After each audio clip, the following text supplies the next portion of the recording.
Hello, welcome back to the channel, and this is a channel where we give you reviews, don't do unboxings, might do a few playthroughs, but we generally like to talk a lot of bollocks. Top gaming in general, and in this video we're going to be talking about a Euro style board game. We're going to be talking about Windmill Valley, and in this game you will be building and enhancing your windmills, trying to plant a load of tulips that will give you victory points that will hopefully allow you to win this game. So in this video we're going to be giving you a very brief overview of the rules, telling you what we do like, what we don't like, then we'll come back and we'll tell you whether or not Windmill Valley is worth your time and bother today and in the future. So remember, if you're new here, please consider subscribing to this channel, hit the like button and all that YouTube bullshit. We'll see you after this.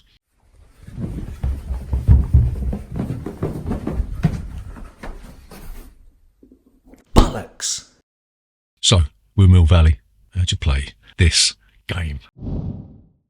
So Windmill Valley is an action selection Euro style board game. Each player is going to get a player mat, and you'll see that this is comprised of a couple of wheels that interlock in that sort of Zolk in the Mayan calendar type thing. On those wheels there are different actions, and to select an action you will rotate those wheels a certain number of times, right? So there's 4 different steps to this turn. First thing you're going to do is open and close the floodgates, then you'll adjust the water level, you'll rotate your action wheel, and then you'll perform an action, right? So when you adjust the floodgates, you've got a few different options here. You can increase the floodgate, in which case you'll move the cube certain number of spaces up the track, you'll place some coins and get victory points, right? You can decrease the floodgates, don't get no victory points for doing this, you donut. Or you can keep the floodgate at the same level if you don't want to move it. So the next thing that you could do is you can adjust the water level. If your floodgate is at level 1, you ain't going to change the water level. If it's at level 2, you'll move it up by 1. If it's level 3, then you'll move it up by 2. Next thing you're going to do is you're going to rotate your wheels a number of spaces based on your floodgate level, be it 1, 2 or 3 spaces. And if the red spoke crosses the red marker, then you'll move your disc 1 space up on the calendar track and you'll get a reward. So once you've done all of this bullshit, then you will take an action. You can choose to perform either the actions that are aligned in the center of the 2 cogs, but if it's got a plus on it, then you'll be able to do both. So some of the actions that you can perform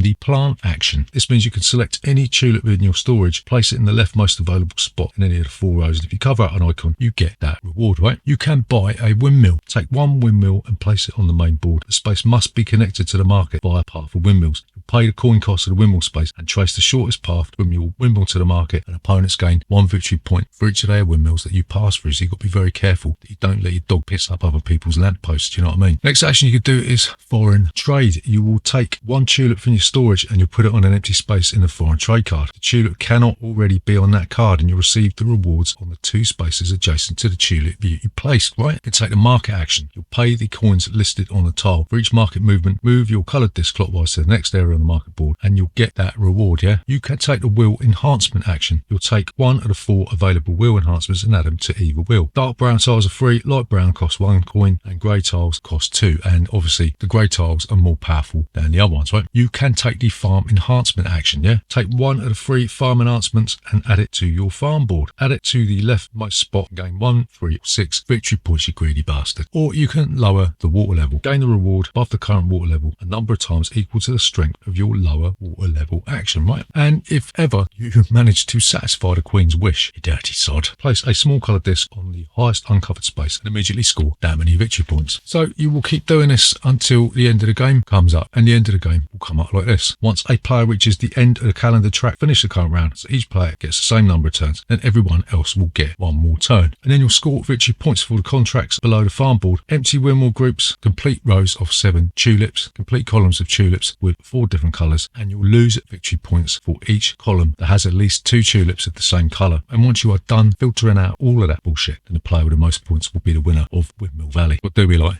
about Windmill Valley?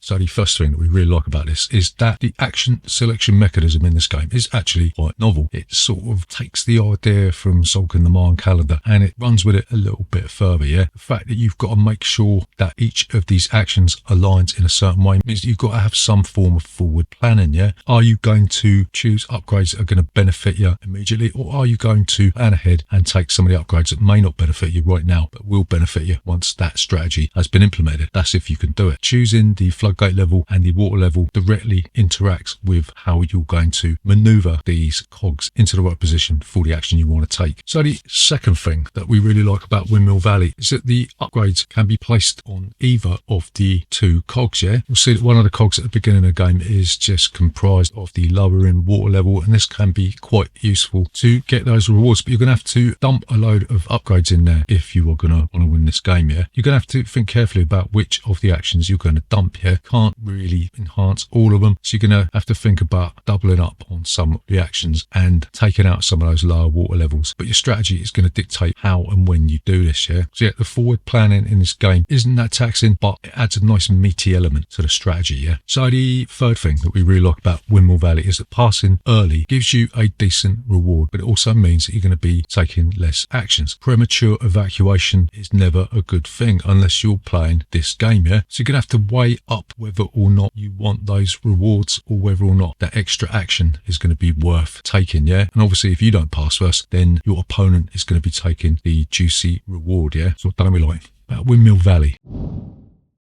So the first thing that we don't really like about it is that the map is firstly too big, and it's sort of largely pointless. There's no real need for it to be that sprawling. Yeah, all you're going to be doing is putting windmills out on there, and it sort of reminds us of the map in Orleans, yeah, which was a lot smaller. The size of the map means that the footprint of this is going to take up most of the table, meaning there's not going to be a lot of room left over for your player boards. Yeah, unless you've got like a 5x3 foot table, ain't going to fit on there, you know what I mean? So yeah, the size of the map on the board means that a lot of table space is wasted, and the real estate of this game could have been shrunken down to a more manageable level. So the next thing that we don't really like about Windmill Valley is the water level mechanism. Doesn't seem to have much strategic relevance other than scoring you a bunch of cheap victory points. You know, this mechanism feels like you're going into Aldi and shoplifting a 50p carton of soya milk because the price of real milk has gone up through the roof, right? We were sitting there thinking, are we doing this right? Is it just a matter of just taking those victory points and having them for nothing? And in the first game I played this, I just kept doing it again and again and again. Yeah, it just seemed a bit weird to me that all of these victory points and rewards were on offer for literally doing fuck all. So yeah, the water level adjustment was a little bit of an anomaly in this game, and it just seemed like it had been dumped in there to like maybe rebalance the game because of some issues while it was being prototyped. So the final thing that we don't like about Windmill Valley is that the drawing of the farm enhancements can derail the game towards the end. Yeah, played this on a couple of occasions where in the final round just took a punt on the next farm enhancement, and it just turned out it was like a real fucking nice banger, and it allowed me to win the game, you know what I mean? So you go through all that pain and suffering trying to get your strategy up together. Someone just strolls in with their ball bag hanging out, and they just happen to draw a card that allows them to mop up and win the game. Yeah, doesn't happen all the time, but like with a lot of these Euros, there is a fighting chance that if you are way behind, you can just pick up the win because the game just throws you a bone. Not boner,